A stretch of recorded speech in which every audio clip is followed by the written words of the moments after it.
kullun tunaninsa menene zai ya kawo masana'antar ci gaba wadda kowa zai amfana. Kuma kada ka manta ba shi fa Najeriya yake shugabanta ba arewacin Najeriya yake shugabanta ba. Mutanen kudu suna da haƙƙi a kansa na su ma ya ɗauko su yi musu wani abu a madadinsa na MD na wannan mai shugabanta harkar fina-finai. Ka gane me nake nufi? So yana taba nan ne ya taba can saboda ba wai shi dan namu bane shi kadai, a kowa na da haƙi a kansa. Jagora ne na ƙasa.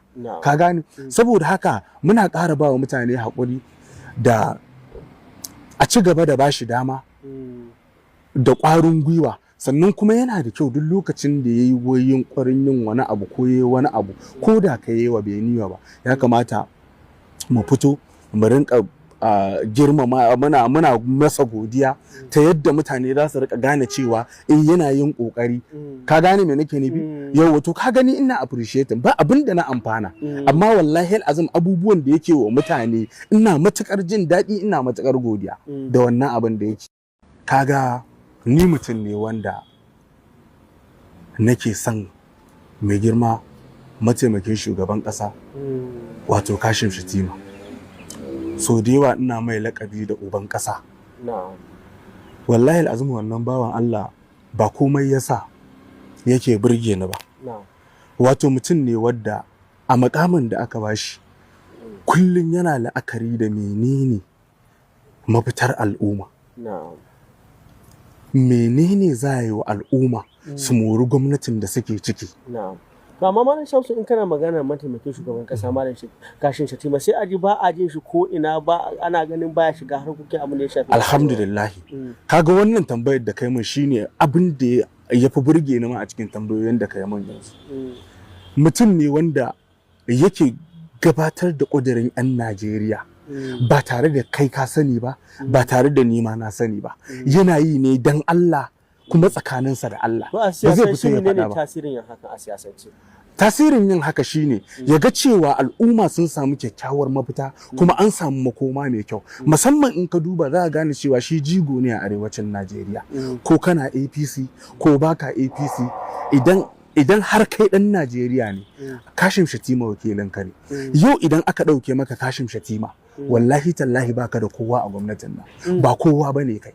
Ka gane me nake nufi? Ko kana son shi ko ka yarda da shi ko baka yarda da shi ba, shine wakilinka a gwamnati.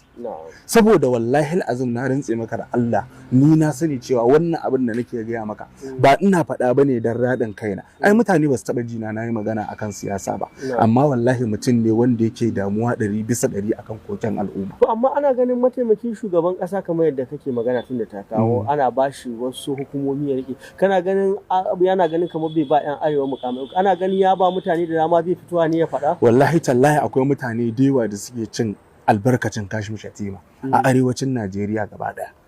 Kai ka sani na sani, tun da aka kai shi wurin ka san dole yana da damammakin da zai gudanar da wasu abubuwa, har da abin da kai baka sani ba.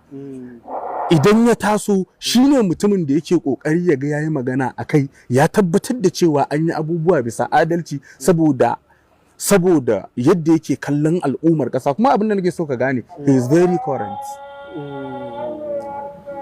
Ko da yaushe yana cikin aiki. Yawwa, sannan kuma mutum ne wanda yake da bibiya. Kullum yana kallon abubuwan da suke tafiya a cikin ƙasa. Shi da kansu yake tashi na yau da kullum.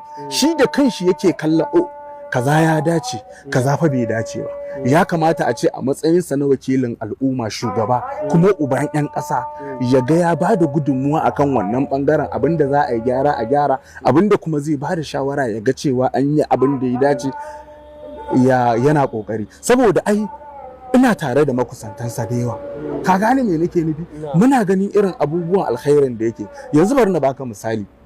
Yau kwana 2 ko 3 da suka wuce, kwana 2 ma zan ce, ya ba Adam A Zango Mota. Kaga wannan abin na ji daɗi 100%. Ka gane me nake nufi? Ai sakonsa na zuwa inda ya kamata. Ka gane? A iya cewa motar da ya ba Adam A Zango ba ita bace kyauta ta farko ba da yamma 'yan arewa mai gwabi ta Adam A Zango. A'a, wallahi al'azim yayi wa mutane bila adadin wanda ba zan ma iya misalta su ba. Masu kallo sun sani, kuma waɗanda ya taɓa zuciyoyinsa kai tsaye sun sani, sun san cewa ya musu. Inda za su sami irin damar da na samu yanzu kake wannan tattaunawa da ni da za su gaya maka irin alkhairansa. To shi kanshi kaga mai girma MD. Yau ina so ma mu taɓa wani abu. Kai duk wanda ya saka kana tare da Ali Nuhu kuma yana rike da babbar kujera abin da ta shafi harkar fim. Amma wasu da dama kamar iyayen fina-finan suna ta korafi da wasu jaruman, ana ganin tun da aka bashi wannan mukamin kamar bai taimaki kowa ba, hawa suna korafi suna cewa wannan dama kamin a bashi mukami ana ma dan neman su ai wani abu da shi, amma bayan an bashi mukami yanzu sun ji shiru suna ma neman ko shi ya cire su daga cikin abubuwa. Ba gaskiya bane, ba zai yi magana bane. Yanzu magana da na ɗauko maka na cewa an ba Adam A Zango Mota. Sarki shi ne wanda ya kasance sahun gaba wajen nema wa Adam A Zango wannan alfarma gurin mai girma mataimakin shugaban ƙasa. Wani zai ci taya. Yana da kusanci da shi sosai fiye da yadda baka tunani. Duk abin da ya taso in ya danganci wa'annan abubuwan na bangaren mu yana ganin kamar shi mai girma MD shi ne ma wakilin da zai ya tuntube shi, ko kuma shi mai girma MD yake zuwa ce mishi ranka daɗe wani fa a masana'antar mu yana buƙatar kaza ko kuma yana son a yi masa kaza. Ai so da yawa zaka ga yan fim din namu suna zuwa gurin shi, za ka gansu tare da MD din sun yi hoto da shi, shine yake kai su.